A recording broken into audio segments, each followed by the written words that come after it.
Yes, ya mjambo tena kwenu nyote wa ndugu wapendwa watazamaji na wasikilizaji wa Kwetu TV. Nyote kwa ujumla mnaoendelea kuwa nasi ndani ya taarifa zetu mbichi za kila siku na kila wakati. Tunawasalimia wale wanaotufuata wakiwa Marekani, Ulaya na Afrika. Salamu zetu ziwafikie kabisa. Na tunawatakia tena asubuhi njema ya leo mardi le 13 janvier 2026. Tukiwakaribisha kwa mara nyingine ndani ya taarifa zetu mbichi za asubuhi ya leo. Kama kawaida tumewaletea habari kuhusu hali ya usalama mashariki mwa nchi ya Kongo pamoja na taarifa mbalimbali tena tofauti zinazosemekana nchini Kongo. Habari za asubuhi ya leo tutawapeleka moja kwa moja eneo ya Katana inayopatikana mu territoire ya Kabare kwenye kulipotiwa mapigano makali usiku huu wa kuamkia asubuhi ya leo kati ya wazalendo na waasi wa AFC M23.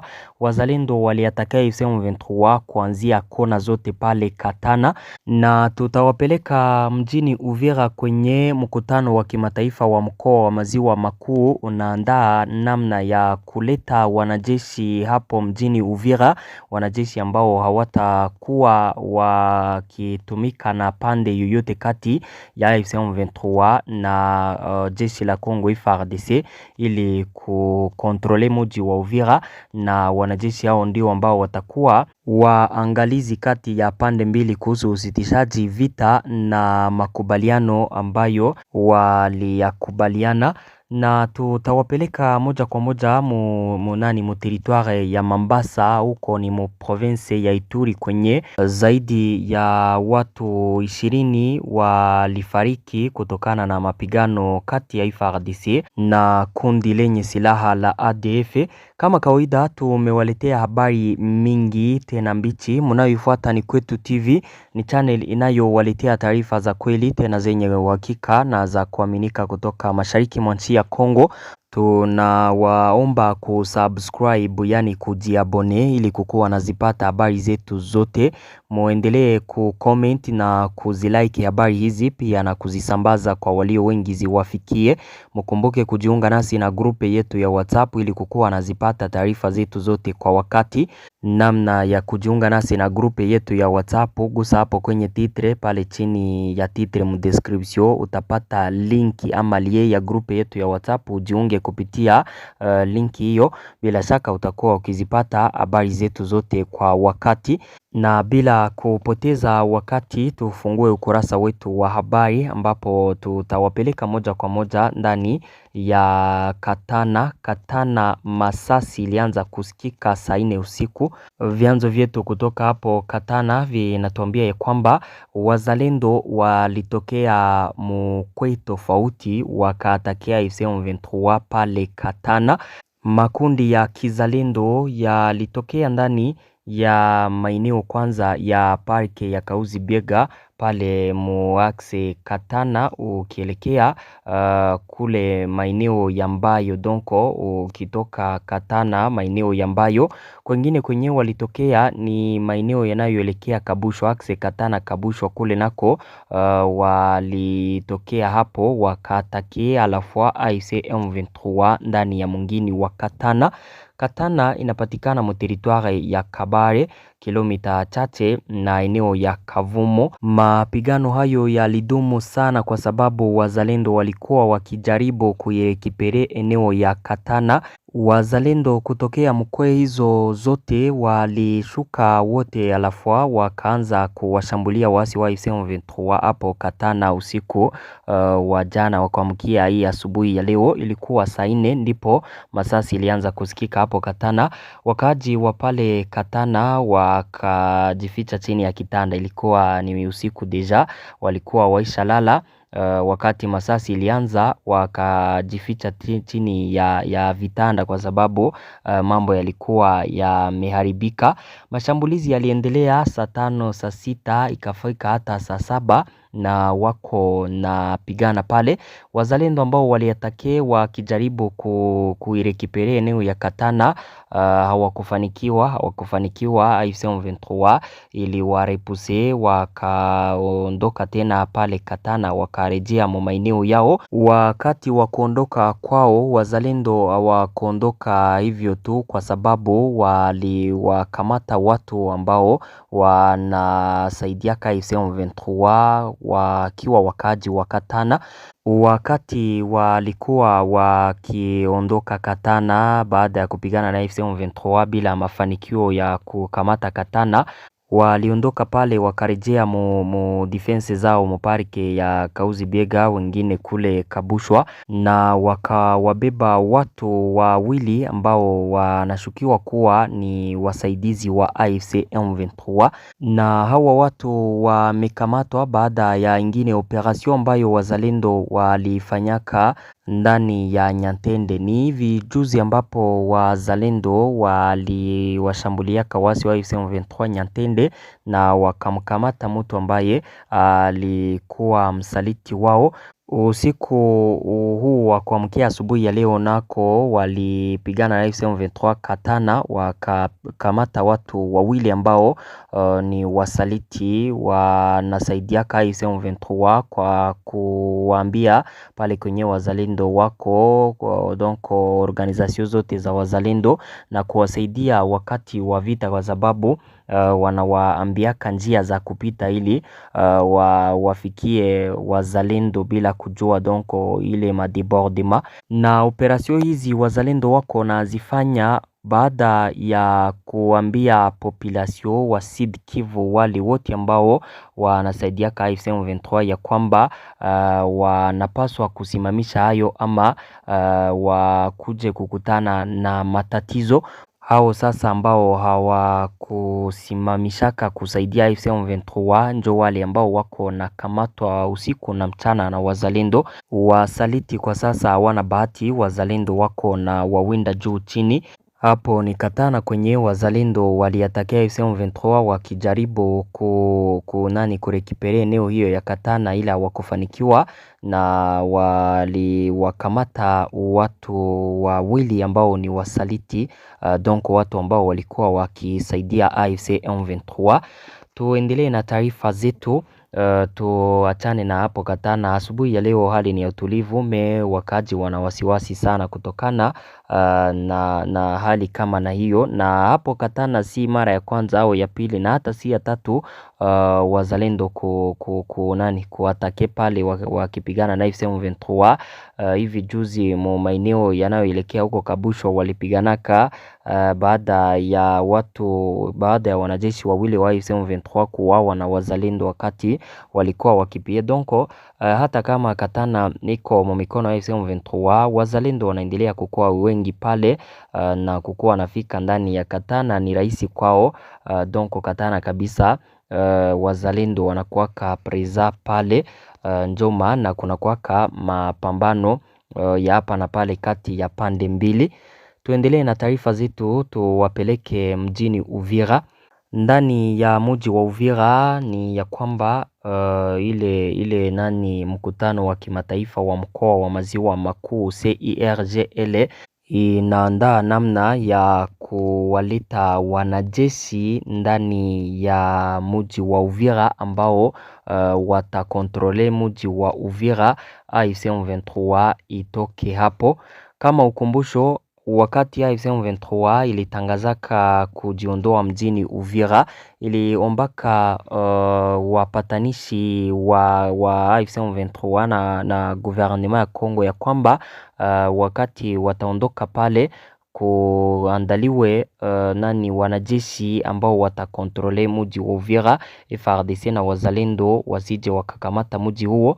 Na baada ya AFC M23 kutangaza kuondoka mjini Uvira, hawakondokaka hapo, walibakiaka hapo na mpaka kwa sasa wao ndio wenyewe wangali pale. FARDC nayo inakaa ndani ya maeneo ya Kigongo pale kelke kilometre na poro ya Kalundu kama ilivyoombwa na AFC M23 kwamba wakati watakapoondoka mjini Uvira kuandaliwe wanajeshi wapya ambao hawatakuwa kwa upande wowote, donc kukuje wanajeshi ambao watakuwa wakisaidiana na FARDC au kusaidiana na AFC M23 njo wenyewe wa kontrole mji wa Uvira.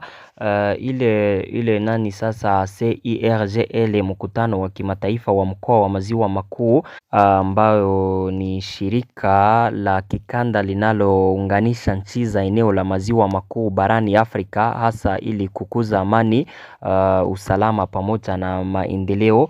Wanaandaa kuwaleta wanajeshi wapya hapo mjini Uvira ambao ndio wanajeshi wenye watakontrole mji wa Uvira.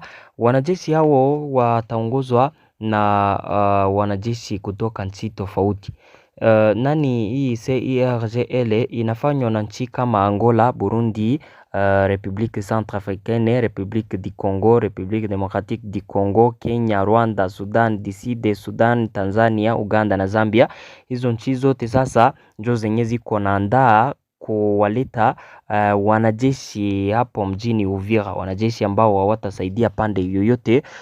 Wanajeshi hao pia ndio wenyewe watakuwa na majukumu ama ndio wenyewe watakuwa wakisimama pale kwa kuona pande mbili, donc wakichunguza pande mbili wale ambao watakiuka makubaliano walio ya sign. Mnajua ya kwamba gouvernement ya Kongo na AFC M23 walishaka sign makubaliano tofauti, mkiwemo usitishaji vita, kusimamisha wasama na vitu tofauti. Mnakumbuka walisaini makubaliano ya kwanza huko Doha, wakasaini makubaliano ya mfumo ambapo walikuwa wakisinye mambo tofauti. Hayo yote sasa ambayo waliyasaini, wanajeshi hao wapi ambao watakamata mji wa Uvira, wale ambao watakontrole mji wa Uvira njo wenyewe watakuwa wakiyachunguza hayo yote kati ya pande mbili, donc watakuwa wakiona wale ambao watakiuka hayo makubaliano,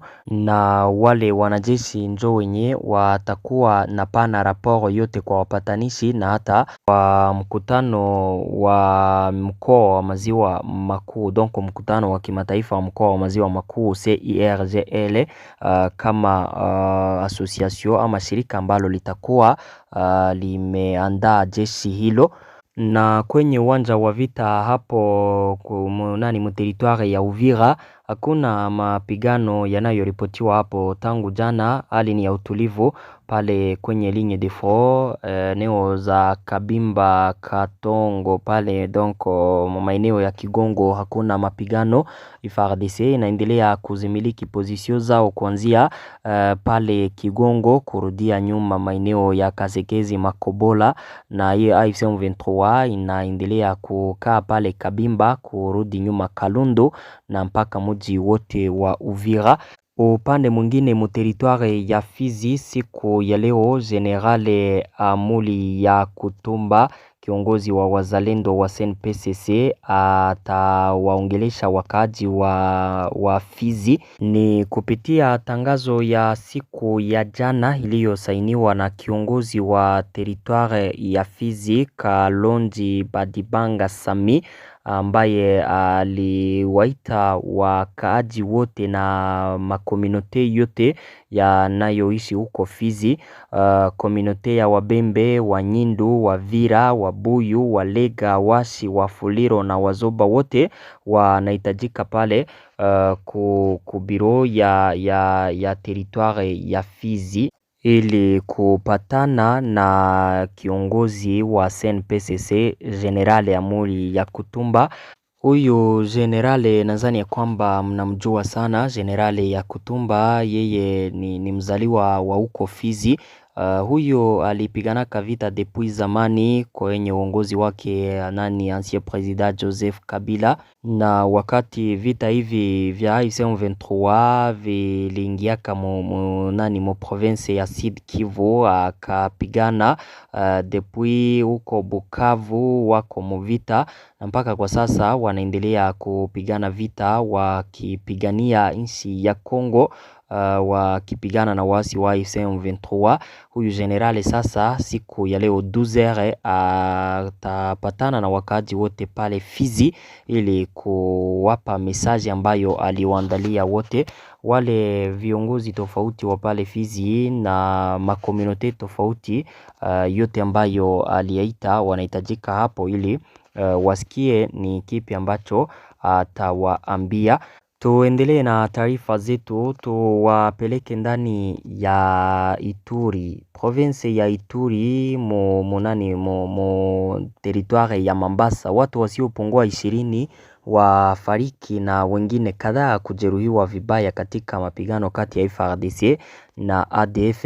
Kwa mjibu wa vyanzo vya kijeshi, watu wasiopungua 20 waliuawa na wengine kadhaa kujeruhiwa vibaya katika mapigano kati ya jeshi la Kongo FARDC na waasi wa ADF katika eneo la Mambasa ni ndani ya Ituri. Waathiriwa ni pamoja na wanajeshi wa FARDC pamoja na wale waasi wa ADF na raia waliokamatwa katika mapigano haya. Kwa wiki iliyopita ADF iliongeza mashambulizi yake dhidi ya maeneo ya kijeshi na raia karibu na kijiji cha Banju na kuongeza mashambulizi yake.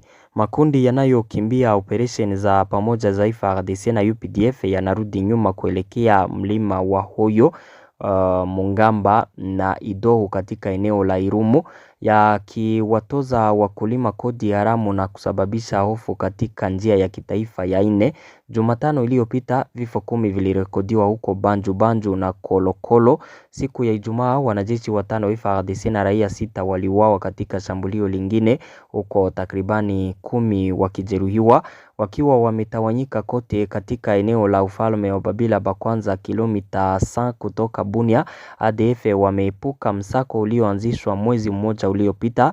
Asasi za kiraia na mamlaka za kitamaduni zinatoa wito wa kufufuliwa kwa shughuli katika magharibi mwa Irumu ili kuzuia upangaji upya wao, wakisubiri jibu rasmi kutoka kwa mamlaka za serikali.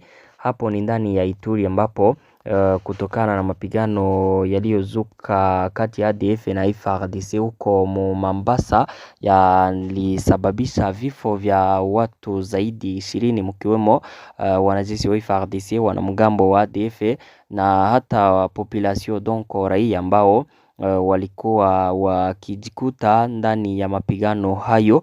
ADF, kundi lenye silaha linalofanyia kazi mu territoire ya Mambasa, Irumu pamoja na territoire ya Lubero hata na Beni, ni kundi lenye silaha hatari kwa population. ADF ni kundi ambalo linawaka wakaaji, ni kundi ambalo kazi yao ni kuatake population, wanawaua, wanawapie.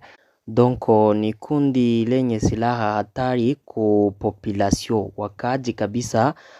Njo wenye ADF inaviziaka, haiko kusema inataka ke FARDC mba position zao sana, hapana. Ayo kabisa kazi yao ni kuatake population, wanapie, wanawaua, wanabaka, unyanyasaji. Donc ni kundi ambalo kabisa linawatesa wakaaji huko.